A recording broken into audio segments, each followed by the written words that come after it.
이렇게 되기 싫으면 오늘 이 영상을 꼭 보셔야 합니다. 대표님, 이 계통에서 일하신 지가 벌써 몇 년이 되셨죠?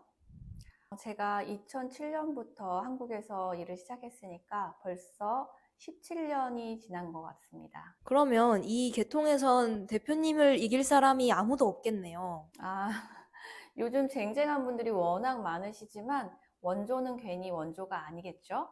그래서 오늘은 대표님께서 17년간 해오신 문제성 발관리 중 발톱 모좀에 관한 컨텐츠를 찍어보려고 합니다. 네, 알겠습니다.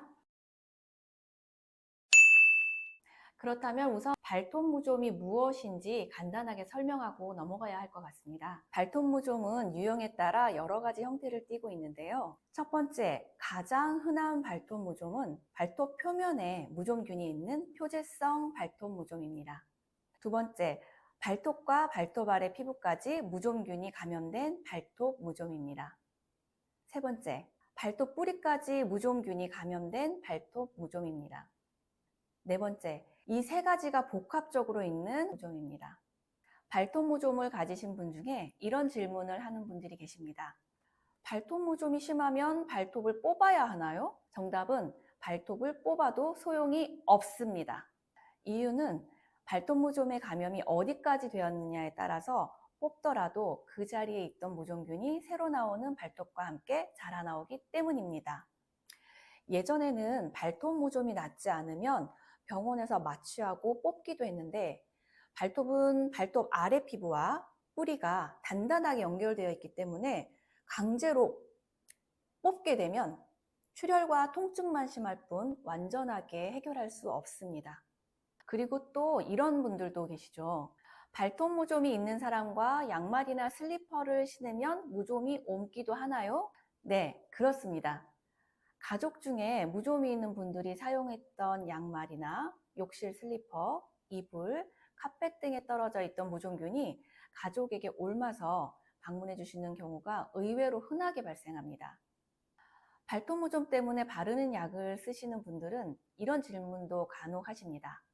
발톱 무좀 약을 발랐더니 발톱을 문지르면 흰색 껍질이 나와요. 혹시 무좀약의 부작용일까요? 네, 그렇습니다. 바르는 발톱 무좀약은 흡수가 되어야 그 효과가 있는데 발톱 무좀의 두께에 따라서 깊이 흡수되지 못하고 표면에 그대로 남아있는 경우에는 이런 현상이 종종 생깁니다. 그래서 유효 성분이 발톱 깊이 흡수되는 제품을 선택해 주시는 것이 정말로 중요합니다. 그리고 팁을 드리자면 발톱이 두꺼운 상태보다는 전문가를 통해 발톱을 얇게 정리하고 바르는 것을 추천드립니다. 푸스올의 나노F 발톱 무좀 프로그램은 발톱의 유형을 분석하고 전문가가 안전하게 관리 후에 깊이 투과하는 제품을 사용함으로써 발톱이 개선되는 관리입니다. 그럼 이런 궁금증을 갖고 계신 분들도 있을 것 같은데요. 피부 무좀약을 발톱에 발라도 괜찮나요? 아닙니다. 피부 무좀약은 발톱 무좀에 전혀 효과가 없습니다.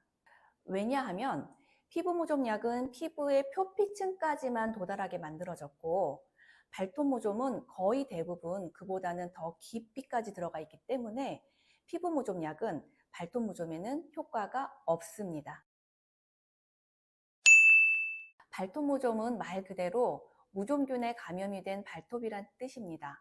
내가 평소 앓고 있는 질환이 있다고 해서 약을 복용할 수 없다고 해서 그냥 방치하고 살아가면 안 되겠죠.